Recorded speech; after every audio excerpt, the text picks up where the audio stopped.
राधे राधे, जय श्री कृष्णा। कैसे हैं आप सब? आप सभी भक्तों का मेरे चैनल में बहुत बहुत स्वागत है। तो देखिए, आज की वीडियो नवरात्रि की व्रत कथा की होने वाली है। तो कथा इस प्रकार है।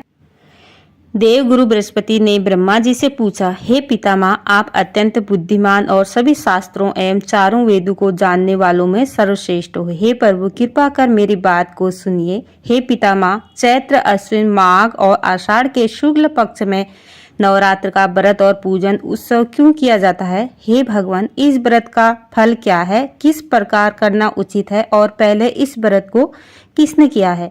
कृपा विस्तार पूर्वक मुझको बताओ। बृहस्पति जी के ये वचन सुनकर ब्रह्मा जी कहने लगे, हे बृहस्पति, प्राणियों का हित करने की इच्छा से तुमने बहुत अच्छा प्रश्न किया है। जो मनुष्य मनोरथ पूर्ण करने वाली दुर्गा, महादेव, शिव, सूर्यदेव और भगवान नारायण का ध्यान करते हैं, वे मनुष्य धन्य हैं। यह नवरात्र का व्रत संपूर्ण कामनाओं को पूर्ण करने वाला है। इसके करने से पुत्र चाहने वालों को पुत्र, धन चाहने वालों को धन, विद्या चाहने वालों को विद्या, सुख चाहने वालों को सुख मिलता है। इस व्रत के करने से रोगी मनुष्य का रोग दूर हो जाता है और कारागार में बंद हुआ मनुष्य बंधन से छूट जाता है। मनुष्य की समस्त विपत्तियां दूर हो जाती है और उसके घर में संपूर्ण संपत्तियां आकर उपस्थित हो जाती है। बंध्या और काक बंध्या के भी इस व्रत को करने से पुत्र पैदा हो जाता है। समस्त पापों को दूर करने वाले इस व्रत के करने से ऐसा कौन सा मनोरथ है जो सिद्ध नहीं हो सकता? जो प्राणी अलभ्य मनुष्य देह को पाकर भी नवरात्र का व्रत नहीं करता है, वो माता पिता से हीन हो जाता है, अर्थात उसके माता पिता मर जाते हैं और वह अनेक दुखों को भोगता है। उसके शरीर में कुष्ठ हो जाता है अथवा वह अंगहीन हो जाता है। उसके संतानोत्पत्ति नहीं होती। इस प्रकार वह मूर्ख अनेकों दुख भोगता है। इस व्रत को न करने वाला निर्दयी मनुष्य धन और धान्य से रहित होकर तथा भूख और प्यास से पीड़ित होकर पृथ्वी पर घूमता फिरता है। जो साधवा स्त्री भूल से भी इस व्रत को नहीं करती, वह पतिहीन होकर नाना प्रकार के दुखों को भोगती है। व्रत का विधान बतलाते हुए ब्रह्मा जी ने आगे कहा, हे गुरुदेव, यदि व्रत करने वाला मनुष्य सारे दिन का उपवास न कर सके तो एक समय भोजन करें और प्रतिदिन बांधवों सहित नवरात्र व्रत की कथा का श्रवण करें। हे बृहस्पति, जिसने पहले इस महाव्रत को किया उसका पवित्रता मैं तुमसे कहता हूँ, तुम ध्यानपूर्वक सुनो। ब्रह्मा जी के यह वचन सुनकर बृहस्पति जी बोले, हे ब्राह्मण, मनुष्य का कल्याण करने वाले इस व्रत के इतिहास को मेरे लिए कहो। मैं ध्यान पूर्वक सुन रहा हूँ। आपकी शरण आए हुए मुझ पर कृपा करो। ब्रह्मा जी बोले, पीठक नामक सुंदर और मनोहर नगर में अनाथ नाम का एक ब्राह्मण रहता था। वह भगवती दुर्गा का परम भक्त था। उसके घर में संपूर्ण सद्गुणों से युक्त ब्रह्मा की सबसे पहली रचना हो ऐसी सुंदर और सुशील सुमति नाम की एक अत्यंत तेजवती पुत्री पैदा हुए। वह कन्या सुमति अपने पिता के घर में अपनी सहेलियों के साथ क्रीड़ा करती हुई उस प्रकार बढ़ने लगी जैसे शुक्ल पक्ष का चंद्रमा बढ़ता है। उसका पिता प्रतिदिन जब भगवती दुर्गा की पूजा और हवन करता था, उस समय वह बालिका भी नियम से वहां उपस्थित रहती थी। एक दिन बालिका सुमति अपनी सखियों के साथ खेल में लगी रही और भगवती के पूजन में उपस्थित नहीं हुई। उसके पिता की पुत्री की ऐसी असावधानी देखकर बहुत क्रोध आया और पुत्री से कहने लगा, हे दुष्ट पुत्री, आज प्रभात से तूने भगवती का पूजन नहीं किया। इस कारण मैं किसी कुष्ठी और दरिद्र मनुष्य के साथ तेरा विवाह करूंगा। कुपित पिता के वचन सुनकर सुमति को बड़ा दुख हुआ। वह पिता से कहने लगी, हे पिताजी, मैं आपकी कन्या हूँ। मैं सब तरह से आपके अधीन हूँ। जैसी आपकी इच्छा हो मेरा विवाह कर सकते हो, पर होगा वही जो भाग्य में लिखा है। मेरा तो इस पर पूर्ण विश्वास है। मनुष्य न जाने कितने मनोरथों का चिंतन करता है, परंतु होता वही है जो भाग्य में विधाता ने लिखा है। जो जैसा कार्य करता है उसको फल भी उसी कर्म के अनुसार मिलता है, क्योंकि कर्म करना मनुष्य के अधीन है, परंतु फल तो भगवान के अधीन है। जिस प्रकार अग्नि में पड़े तिदाद्री उसको अधिक प्रदीप्त कर देते हैं, उसी प्रकार अपनी कन्या के निर्भया से कहे हुए कटु वचनों को सुनकर ब्राह्मण को अधिक क्रोध आया। तब उसने अपनी कन्या का विवाह एक कुष्ठी के साथ कर दिया और अत्यंत क्रोध होकर पुत्री से कहने लगा, जाओ, जल्दी जाओ और अपने कर्म का फल भोगो। देखो भला भाग्य के भरोसे रहकर तुम क्या करती हो।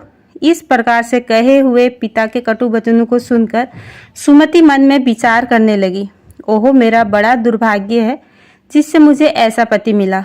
इस तरह अपने दुखों पर विचार करती हुई सुमति अपने पति के साथ वन में चली गई और भयाउ ने कुशायुक्त उस स्थान पर उन्होंने वह रात कष्ट से व्यतीत की। अपनी भक्त बालिका की और उसके पति की ऐसी करुण दशा को देखकर उसके पूर्व जन्म के पुण्य के प्रभाव से भगवती दुर्गा वहां प्रकट हुई।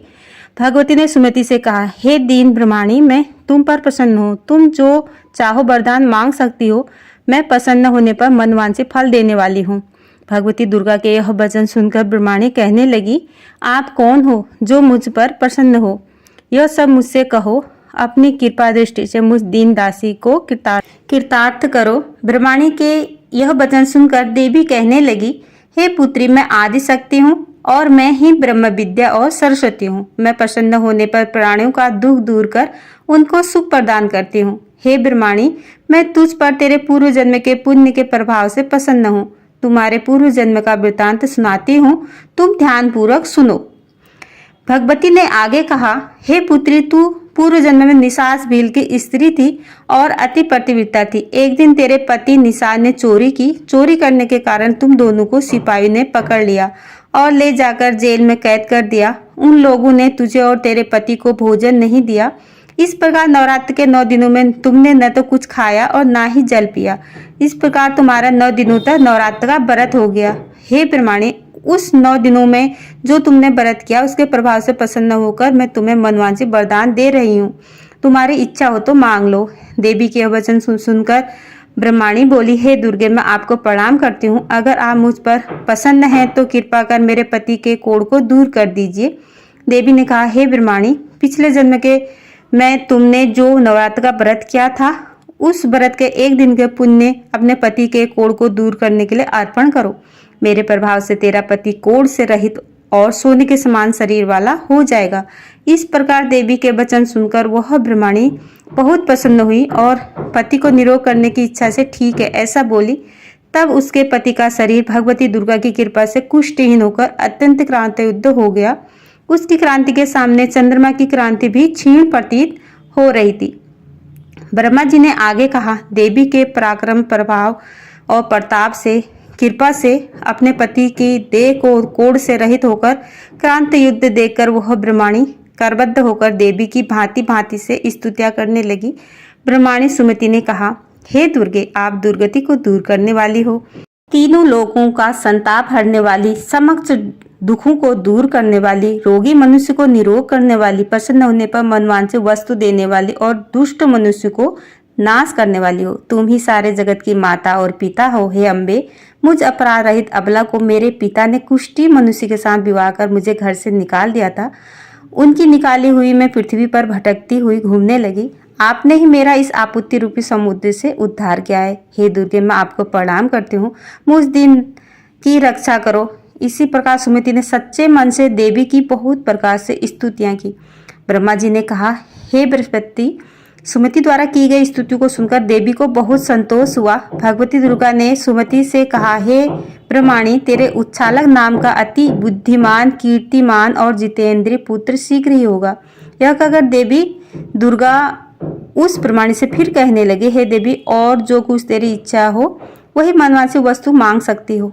भगवती दुर्गा का यह वचन सुनकर सुमति बोली, हे दुर्गे, अगर आप मुझ पर प्रसन्न हो तो कृपा कर मुझे नवरात्र व्रत की विधि बतलाइए।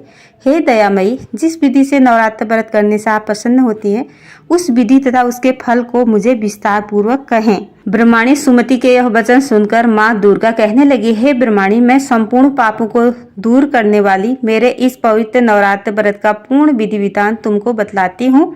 इसको करने से समस्त पापों से छूटकर मोक्ष की प्राप्ति हो जाती है। अश्विन मास में शुक्ल पक्ष की प्रतिपदा से लेकर 9 दिनों तक विधि पूर्वक मेरा व्रत और पूजन करें। यदि निराहार व्रत न कर सके तो एक समय भोजन करें।